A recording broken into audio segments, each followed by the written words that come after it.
যদি মই ফ্ৰীতে আঁকি দিব পাৰোঁ তেতিয়াহ'লে মই ভাল, আৰু যদি ফ্ৰীতে আঁকি দিব নোৱাৰোঁ তেতিয়াহ'লে মোৰ এটিটিউড বেছি, মোৰ লেভেল বেছি। দিছ ইজ নট ফ্লেক্স, বাট যিসকলে আৰ্টৰ ভেলু বুজি পায় তেওঁলোকে মোৰ পৰা 10-12 হাজাৰ কেতিয়াবা 15,000 টকা পৰ্যন্ত দি হ'লেও এখন ছিংগল পৰ্ট্ৰেইট পেইণ্টিং কিনি লৈ যায়। আৰু তেনেকুৱা কাম কৰিও ভাল লাগে। কেতিয়াবা তেনেকুৱা কাম কৰি 2-3 দিনলৈকে 1 মিনিট সময় টোপনি নামাৰাকৈ কৰা হয়। তো আল্টিমেটলি যিমান কষ্ট হ'লেও মানে সেই কামবিলাক কৰি ভাল লাগে, কষ্ট কৰা যেন নালাগে।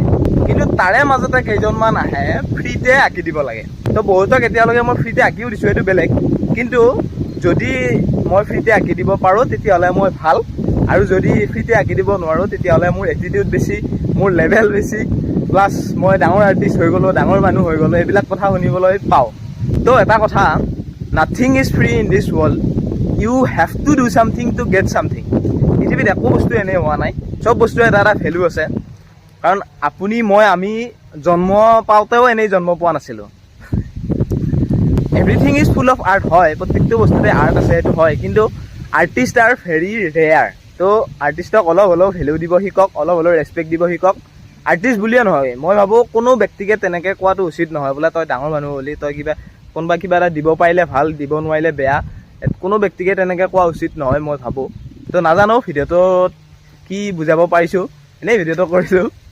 তো have a good day and good thinking.